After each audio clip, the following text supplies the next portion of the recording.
Association of Near-Death Studies. Please welcome Roberta Lee.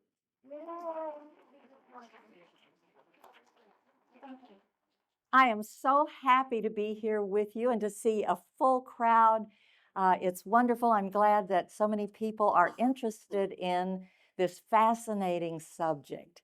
Our title today is What Near-Death Experiences Teach Us About Living Well.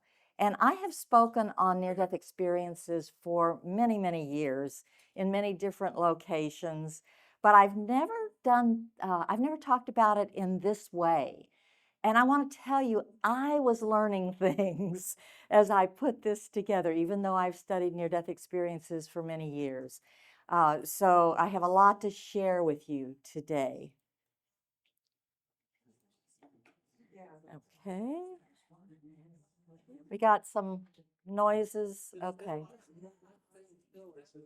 Okay.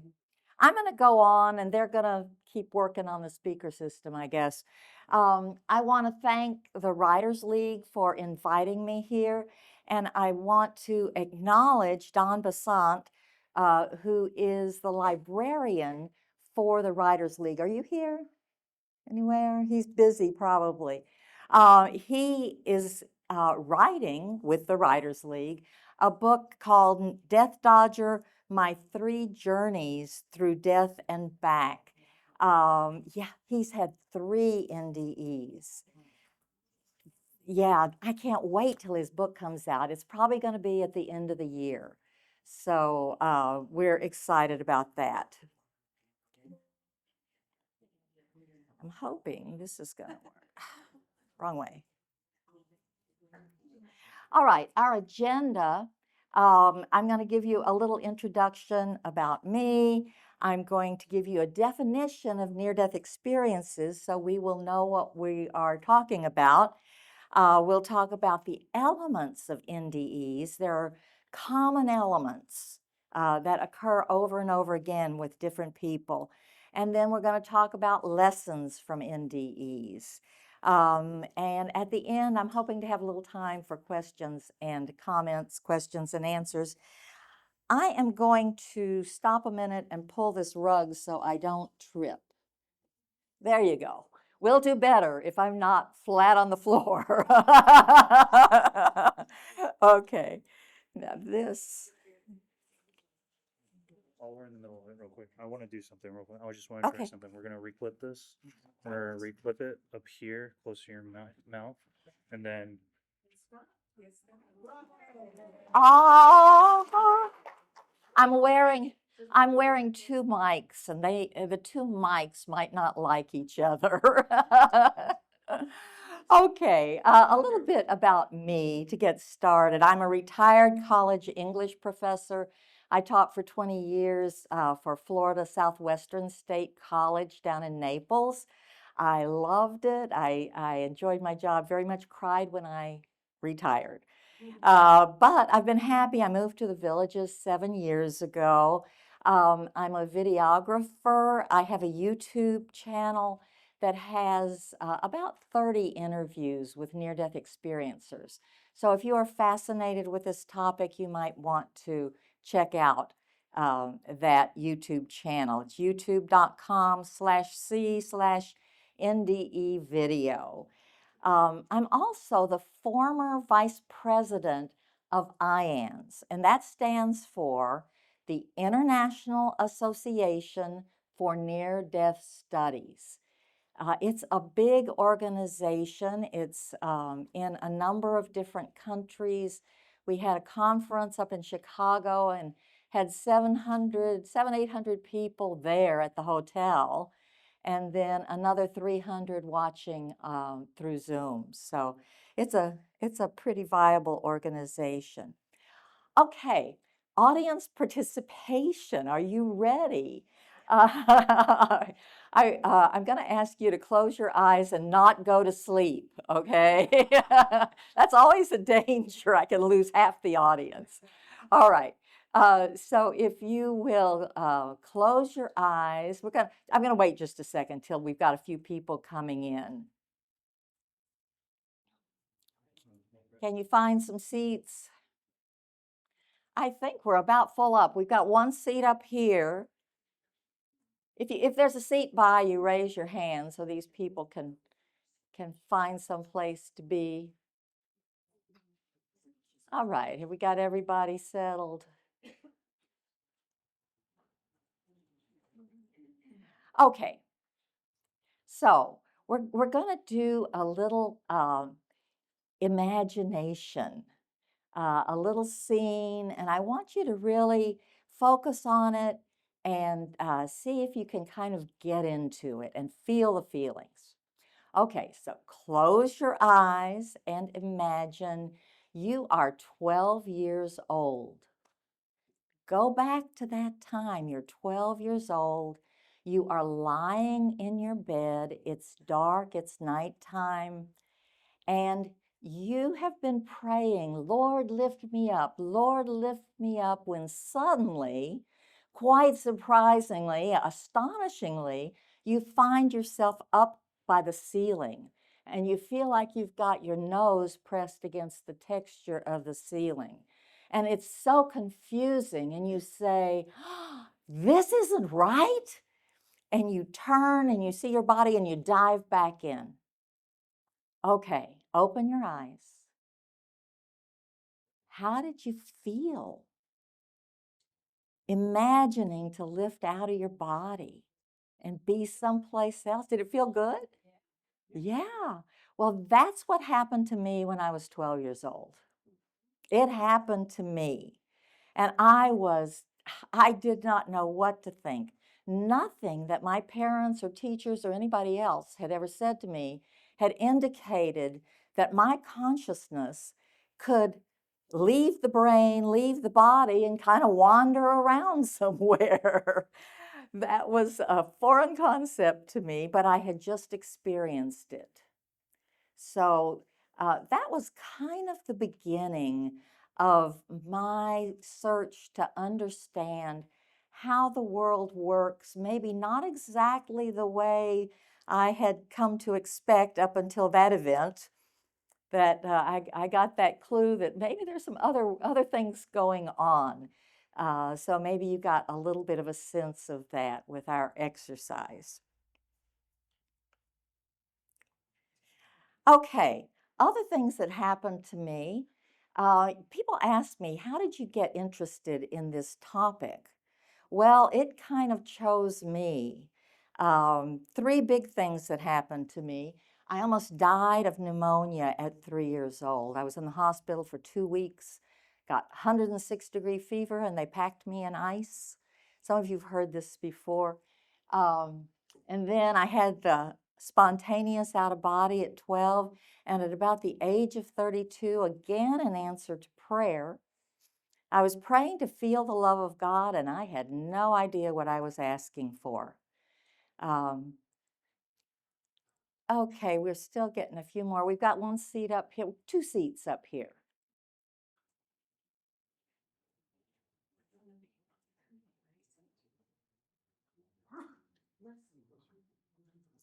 Okay, let me go on.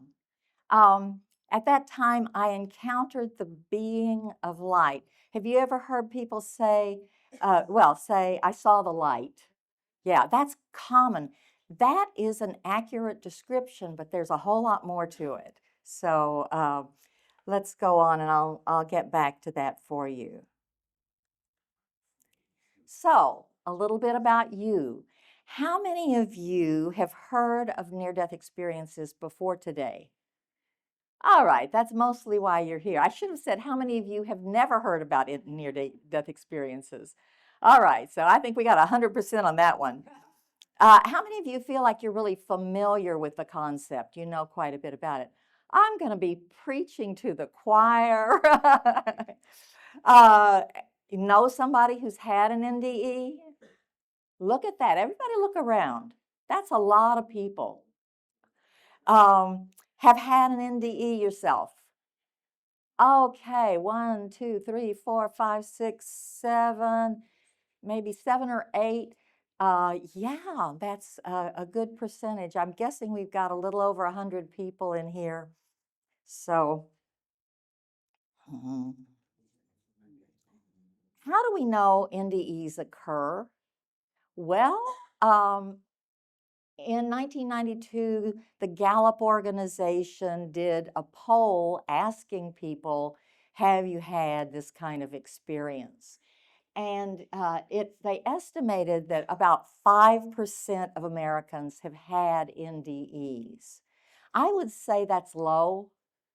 That's a low number because people don't always admit that they've had NDEs. They don't want to talk about it. Also, we've got AED machines sprinkled throughout your neighborhoods. I had one in my front yard before I sold my house. And those things bring people back. And so I think the numbers are, probably going up some. But just on these numbers, the 5%, in the US in 2025, and this is just a, rounded number, about 17 million people have had near-death experiences, if we can believe this poll. So I would say 17 million or more. That's a lot of people. Well, just look how many hands went up in here. Okay? Of course, this is a self-selecting group. So, okay, so what are we talking about when we're talking about near-death experience? Here's a definition used by IANS, the International Association for Near-Death Studies. A near-death experience is a profound psychological event that may occur to a person close to death. Because it includes transcendental and mystical elements, an NDE is a powerful event of consciousness. It is not mental illness. It is not hallucination. A lot of people are told, oh, you were just hallucinating. And that is inaccurate. That's for another lecture someday. I can't do it all today. So there are a number of elements to near-death experiences. And this is another way we know that near-death experiences are real, because multitudes of people are reporting basically the same thing. Not everybody has all of these elements, but if they had a near-death experience, they probably had some of these elements. So one of the first things that happens to most people is that out-of-body perspective, like me on the ceiling. A lot of people don't get any further. They're on the ceiling, they watch what's going on below them. They may go through a tunnel or a dark space. It's a transition from one realm to another. There's a transition, and they perceive it as a dark space or a tunnel. Mental telepathy and instant teleportation. Now that's interesting. Communication is not done verbally. It's mind to mind. And there's complete transparency, so forget about lying. They can read your mind, okay? That takes care of that problem, no lies, because the mental telepathy is very transparent. And instant teleportation, moving from one place to another. If, say, for example, I want to see somebody in the back of the room or further, I don't walk there. If I'm in another city, I don't take a plane, I don't take a car. I just think I want to be there, and I'm there. Okay, so the physics in the next realm are quite different from here. And I'm just going to throw this in, a little bit of science. This morning, interestingly, I saw a little video about photons. They're the little packets of light energy. And what they were saying, what the physicist was saying, was that those photons move at the speed of light. All right, and at the speed of light, there is no time and there is no space. Kind of reminds me of instant teleportation. And on the next page, we're going to say we're going to see that time is different there too. It's the first time I've heard a physicist say something that's like, oh, maybe that has to do with what's going on here with near-death experiences. I would love to see science come together with what we know. I think scientists could learn a lot and get some clues about how the next realm works and how maybe physics works in a different situation. So I'm not a scientist, okay, but I'll throw that in because I thought it was so interesting. Another thing, people experience expanded knowledge and understanding, and they don't spend years in a university getting an education. It's an instantaneous download. It just, now I haven't experienced that, and I haven't had an NDE. I've just had a lot of experiences. But I've, anyway, I haven't experienced the all knowledge that people tell me about. They get answers to the big questions. However, when they come back into their bodies and back into the material realm, what they generally tell me is that they don't remember all of the details of that. You know, it's closed down again. But while they were there, that was the perception that they had.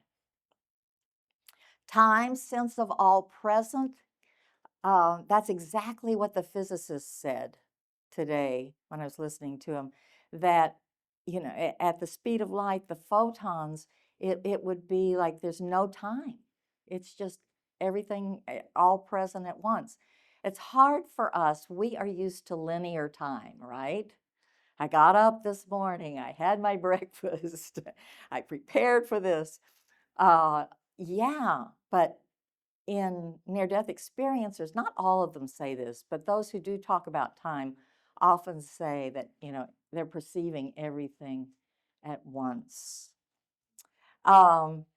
Meeting divine beings and deceased loved ones. Now, I find meeting deceased loved ones very comforting. You know, my parents have gone on, my dear aunts and uncles. I came from a big immigrant family, German immigrant family, and I miss all of those wonderful people, and would be such a joy to me to be able to look forward to seeing them again. Meeting divine beings, that would be kind of exciting.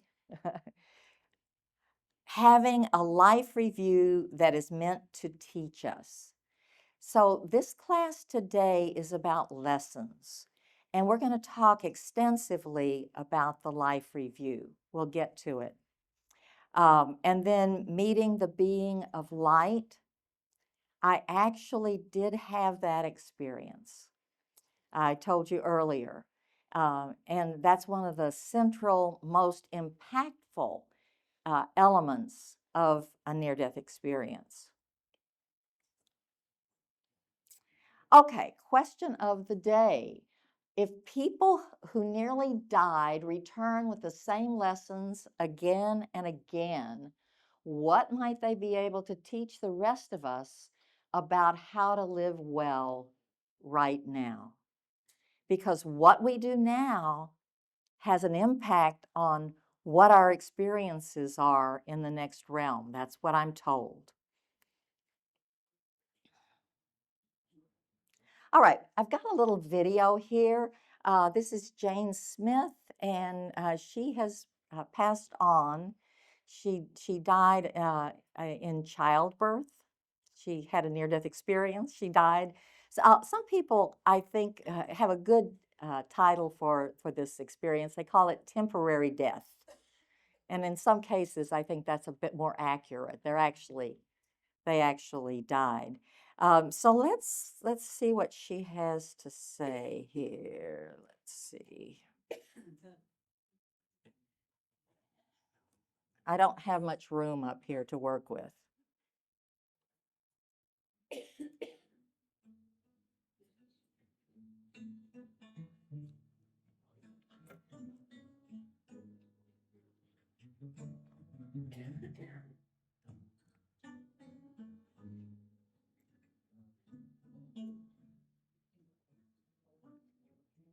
During childbirth, I had what is now called a near-death experience.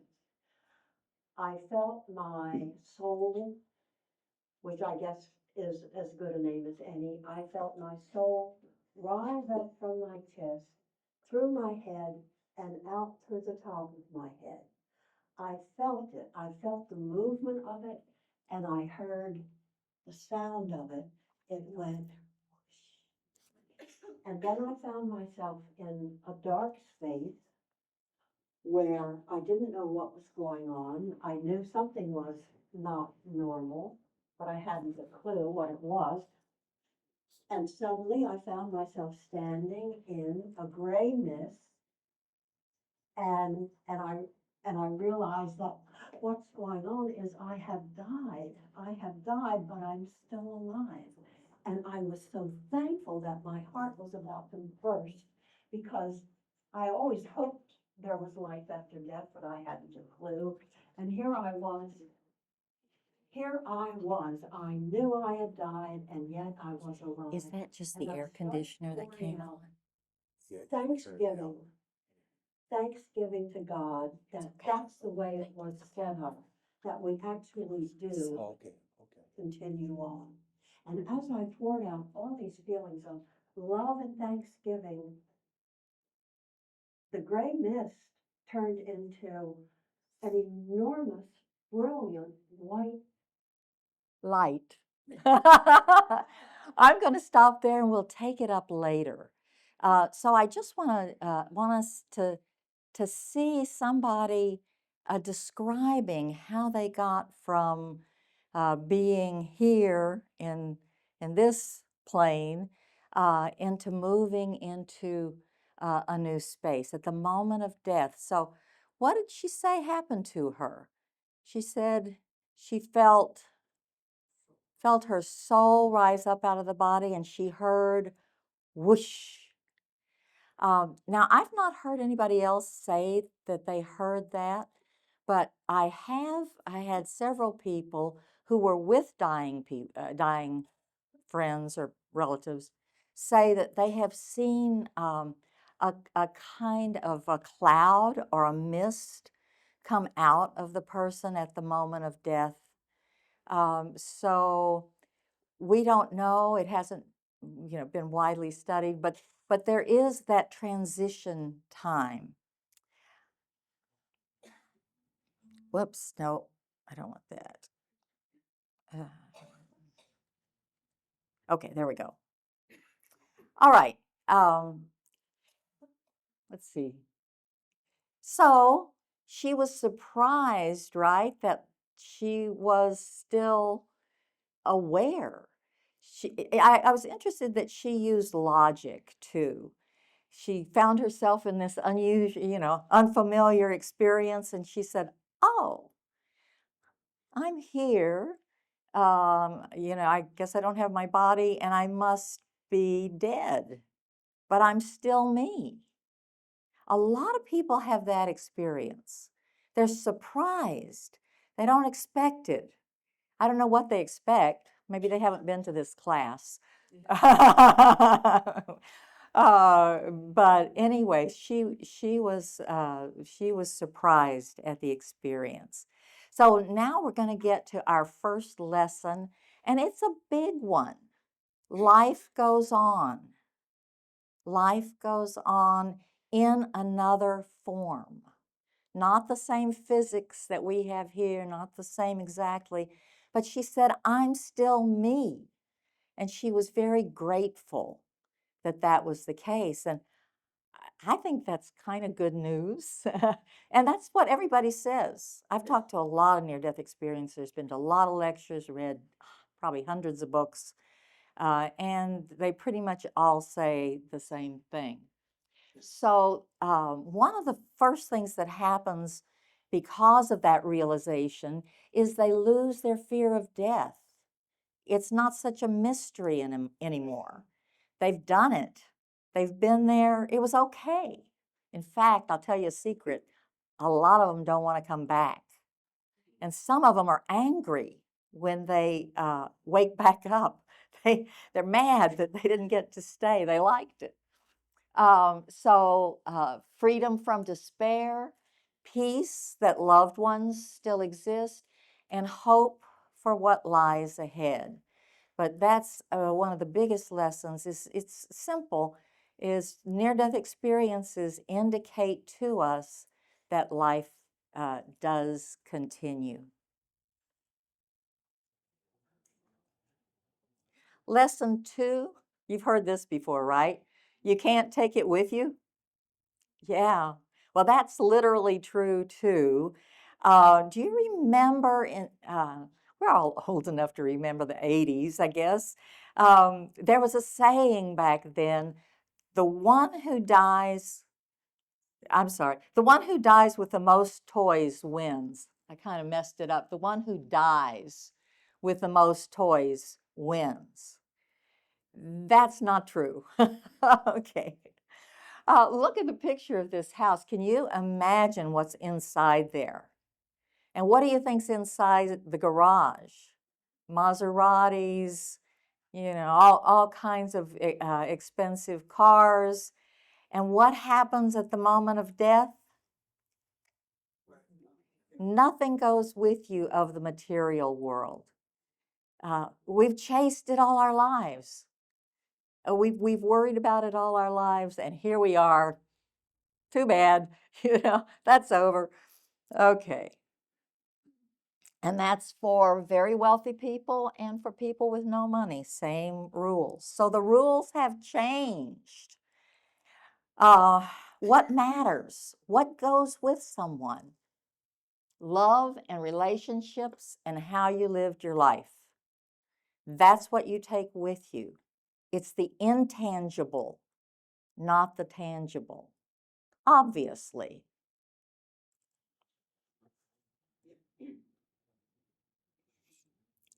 And I just had to put this pile of money up here. So love is the currency, not dollars. Love seems to be the thing that matters the most in the next realm. And I wanted to say about when I'm talking about you can't take it with you. You can't take your house, you can't take your cars, you can't take your bank account, you can't even take your golf clubs. Okay, I wanted to get that in. No, can't even take your golf clubs, and that one hurts, right? All right. I had to get my little joke in, all right. I like quotations a lot. This is by Daniel Brinkley. Saved by the Light. We are evaluated not by what we accumulate, but how we love.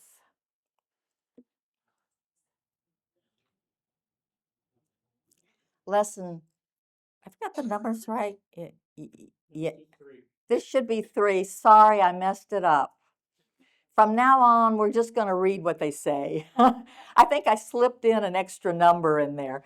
But anyway, I thought I had straightened this out. And actually, I think this is an older version of my PowerPoint. But anyway, we're going to go with it because it was the one that worked. Lesson 2, we are all connected.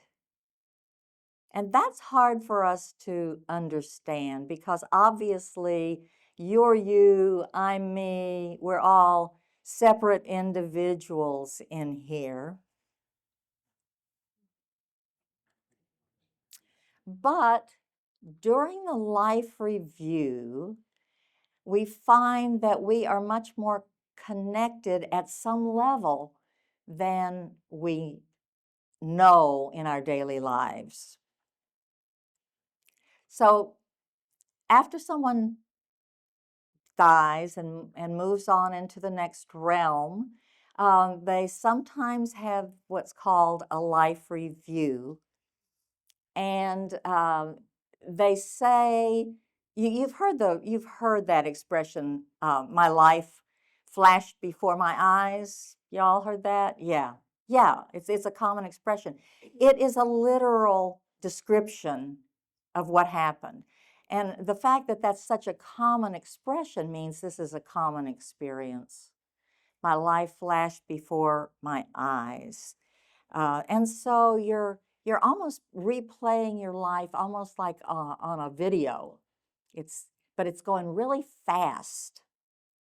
However, it slows down at certain points. And those points don't have to be something that was huge and memorable in your life. It's not necessarily the big events in your life. It might be a smaller event, something you might even have thought was sort of trivial and might have kind of forgotten, except here it is for you to take a look at and to learn from what you did and what the impact was.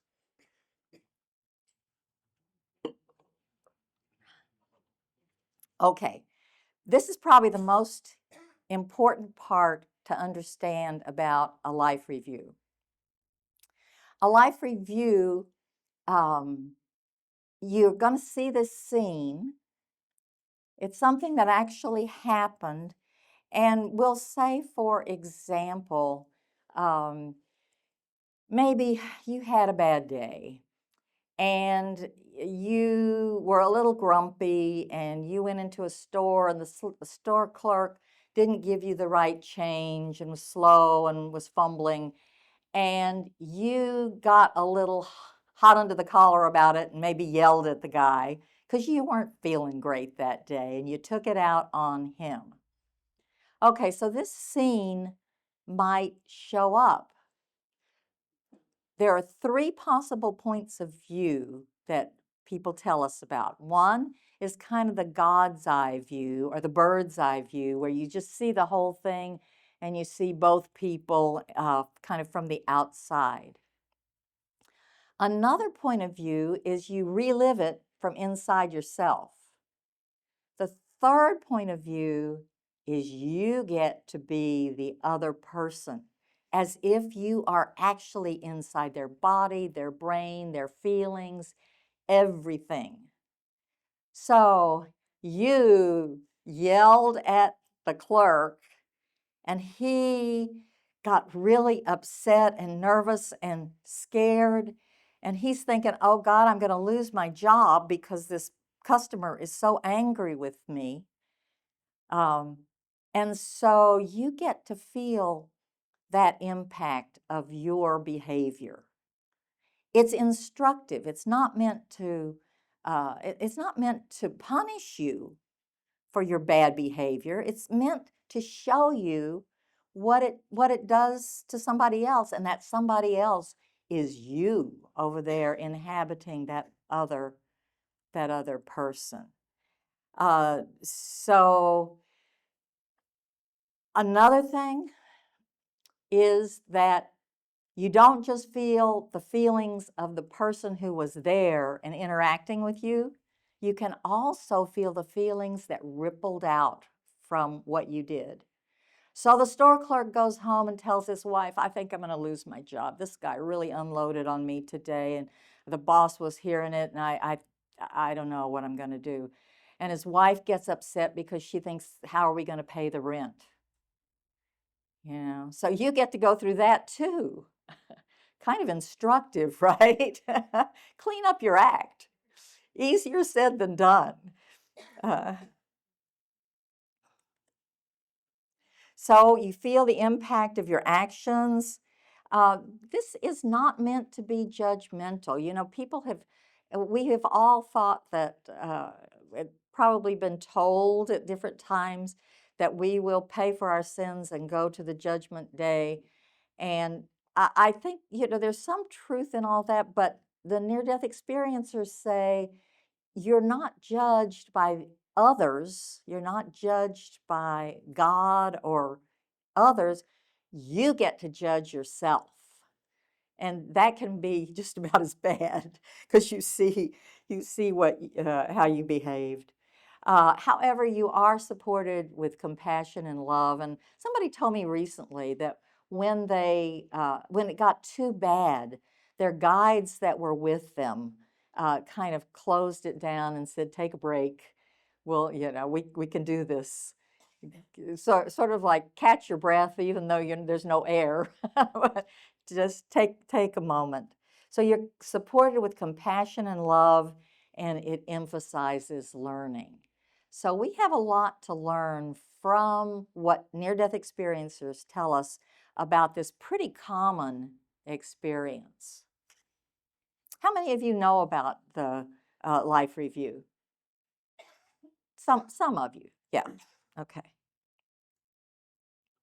So we are all connected. Dr. Eben Alexander, a neurosurgeon who had a near-death experience, wrote a bestseller that was on the bestseller list for a year called Proof of Heaven. He says, I learned that we are not isolated beings. We are all part of one vast connected consciousness. At some level, we're all connected. Has anybody ever seen a grove of aspen trees? Yeah, maybe, or you've seen them on TV or something. Aspen trees look like they're a lot of different trunks, but underneath the ground, it's all one interconnected root system. And I think we're sort of like that. We're all different. You know, if I cut down one trunk, I'm not cutting them all down, but there's still that life underneath where they're all connected. And I think that might be an analogy for how it works for us. Nancy Rhines, another near-death experiencer, Awakenings from the Light. These are good books, by the way. I saw how deeply interconnected we are and how every interaction matters far more than we realize. Now, this is kind of hard, right? I heard a guy, he was a professor at the University of Chicago, and he said that when he came back after his life review, that he was kind of paranoid. He was trying so hard to be good to everybody. And that's what's happened to me since I started working on this. It's like, oh, this is humbling. I see where I see where I'm messing up on these little things. They're not major. I'm not screaming at anybody, but maybe I was a little rude to that person or less than considerate. And it's hitting me now because I've been thinking about it. So, okay. How are we doing for time? Oh, I got to speed up our time. All right, I do want to tell you about Tom Sawyer's life review. Tom Sawyer, that's his real name. When he was a young teenager, he was kind of a cocky guy.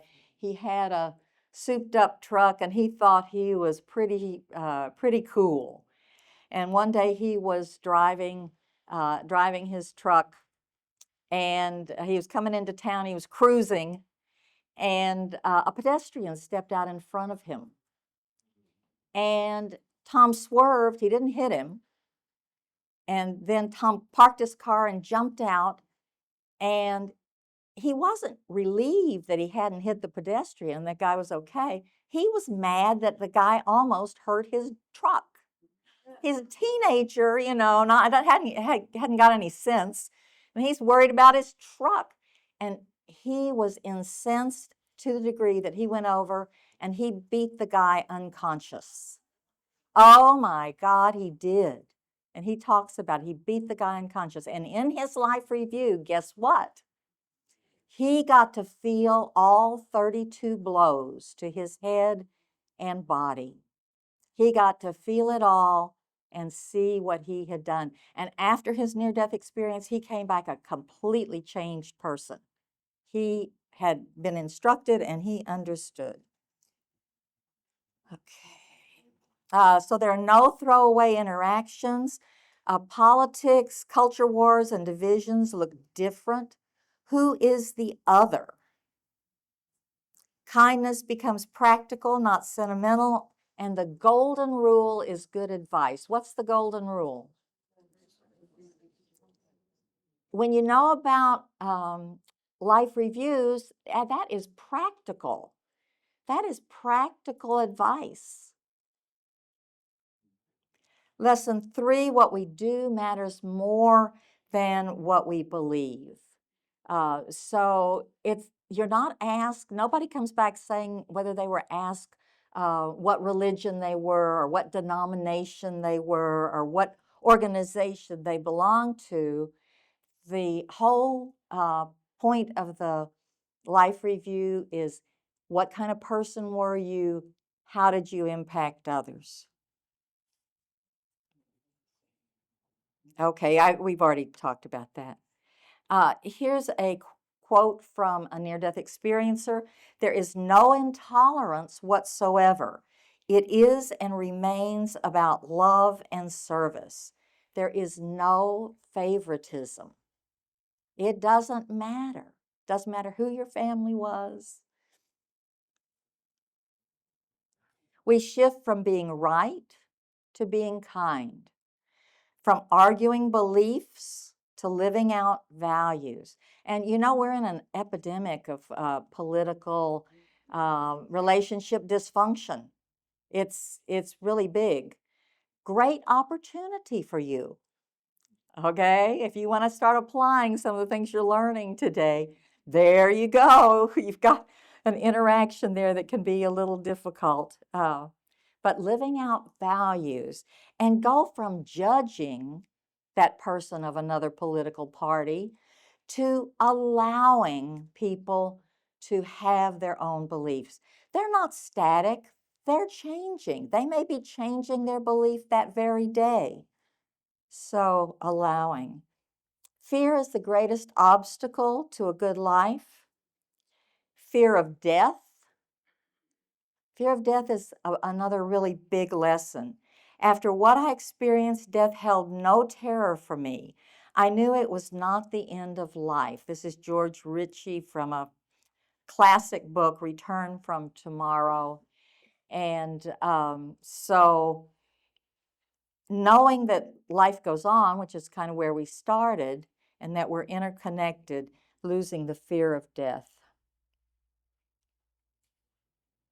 An NDEer who survived a car accident said, "Once I knew love was what awaited me, I stopped living defensively." She quit her job that was a dead-end job that she hated, but she was too scared to quit.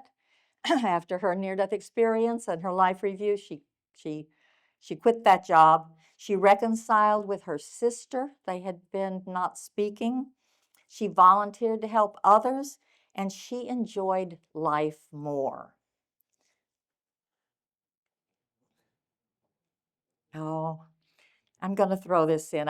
I'm running out of time, but an antidote to fear of death, a hospice nurse told me that she dealt with a lot of patients who were terrified of death.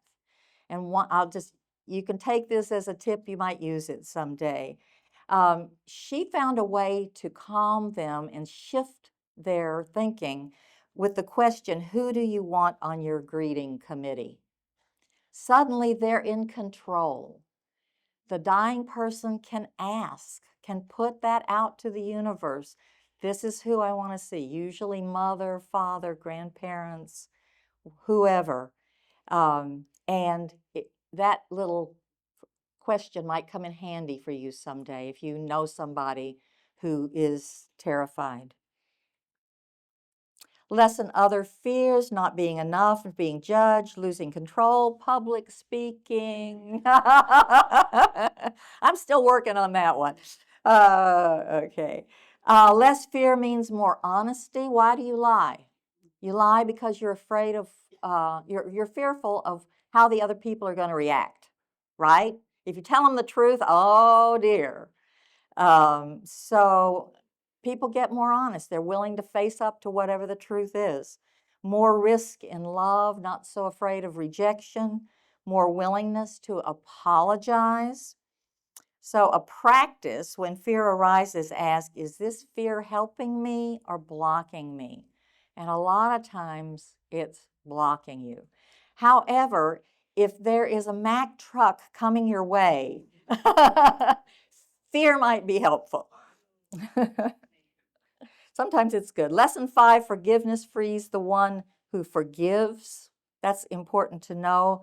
During life review, NDEers see the hurt and ignorance that caused others to harm them. They see the whole story. They see why that person acts so cruelly because of what had happened to them.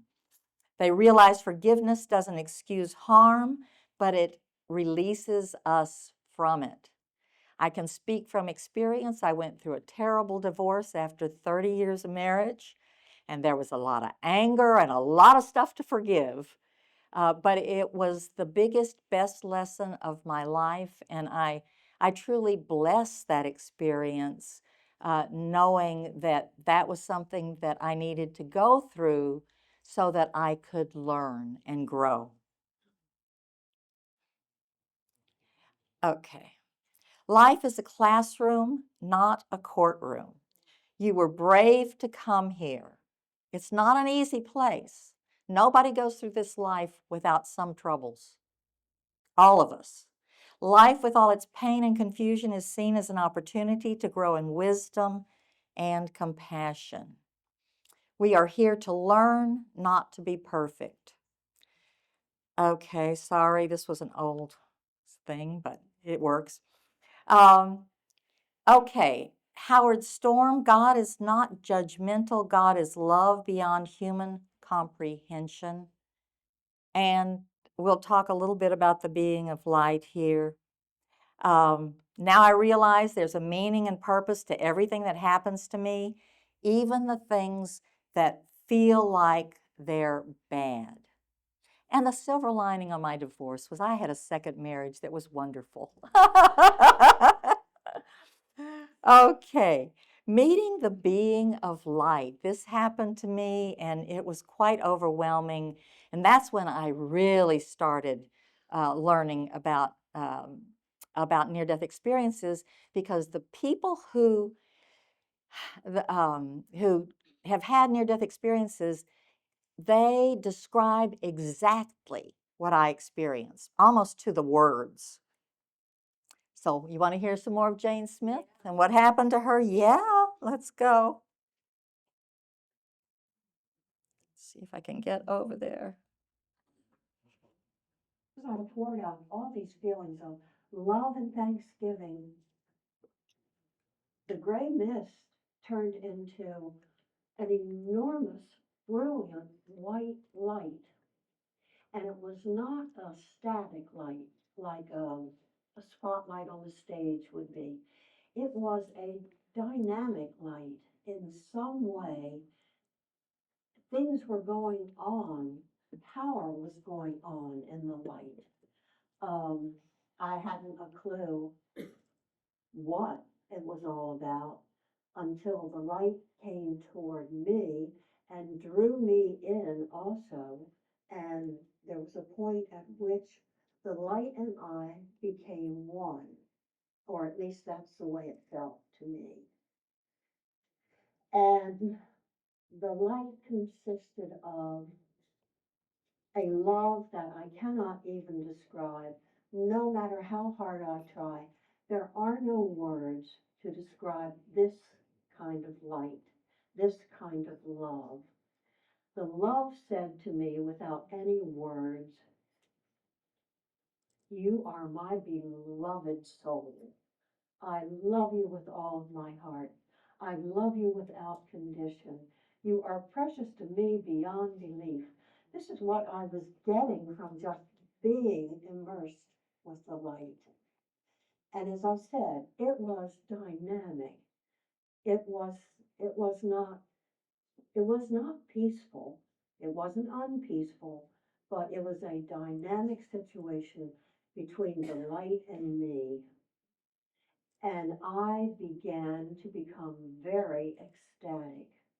The force, the power of this light was such that whatever it is in me that responds just kept getting higher and higher and higher and higher. And there was a point at which I could feel myself being cradled in the light. And that's where some peace, I think, maybe was part of it, because it was the most wonderful, peaceful feeling I had ever felt. How about that? Wow. I poured out. Whoops. Okay. Yeah, that is the most impactful of any experience that any near-death person has. That is kind of the ultimate. It's also possible to have that when you are perfectly healthy. To somebody like me, it's called a mystical experience, and it can strike out of the blue. I was praying to feel the love of God, so I actually asked for it in some way. What she describes is what I experienced. Overwhelming power, bliss, love. Um, it's it's so far out of this realm, but it's so real. So pure presence, radiant, and the radiance, people say they see the light. What they're seeing is the radiance of this powerful being, this powerful intelligence. It's an intelligent. So the light is really not the main thing. That's just the radiance coming off of this being. No judgment, total acceptance, unconditional love, total acceptance. The light knows you to your very core and still loves you, even though you know you've got things that weren't so lovable maybe. Still loves you completely, unconditionally. Bliss is part of the love. Love and bliss are really one. And direct communication, no words, that telepathic communication. How this changes how we live. If we are loved unconditionally, success is not measured by status. We are innately worthy of love, and our purpose is to give and receive love. What's the purpose of life? I just told you. We all wonder what's the purpose of our life? Well, what it comes down to from what we hear from near-death experiencers is to give and receive love. So, NDEs give us a guide for living well now. They remind us consciousness goes on beyond death. We are all connected. Kindness counts. Fear is optional. Small acts matter. Forgiveness frees. Personal growth matters more than perfection. And let me tell you, when you start observing yourself, you'll see that you are not perfect. I've been bumping into that lately. Oh dear. Love is the purpose of our lives. A lot to think about. Okay, I'm going to go on and just, well, we only have five minutes. Couple books that I like. Life After Life was the original one that named near-death experiences in the 70s by Raymond Moody. It's still a very important book, goes through all the different elements. Proof of Heaven, we've already had a quote out of that one. Eben Alexander, I said neurosurgeon. He goes through 7 different ways that people have tried to really explain away near-death experiences, and all of them come up short. So if you're sort of science-based and want to know more about that, that's a good book for you. Imagine Heaven. This is written by a minister. It's written from like a biblical point of view. If that interests you, this is a really good book because he goes over all kinds of things about what heaven is like. I think it's probably the best book that goes down to the little details of what heaven is like. And he's interviewed over 1,000 near-death experiencers. Okay, I have just about managed to come in under the wire. I teach a class called Exploring the Afterlife, and I will have one this Thursday. It's class 2. They stand alone, so it doesn't matter if you took the first one or not. So that's on Thursday. It's It might be right here in this room. It is? Okay. I haven't looked that far. Okay, so 10 a.m. on Thursday, and the classes repeat in March if you've missed them. You can register from the Enrichment Academy, and there's the course number for Thursday, but you can just register if you're interested. Before I go on, I promise, Dwight, stand up. This is Dwight Johnson. There is a new club called Inner Life Explorers. Inner Life Explorers. This is a club of the villages. It's processed through the whole of the rigmarole you go through to create any kind of club in the villages. Yeah. And the first meeting is this Wednesday at Hibiscus Recreation Center, because it's very hard to find a place to have these meetings. And so it's at Hibiscus at 1 p.m. this coming Wednesday, if you're interested. There's also a website that I put together for it called innerlifeexplorers.org.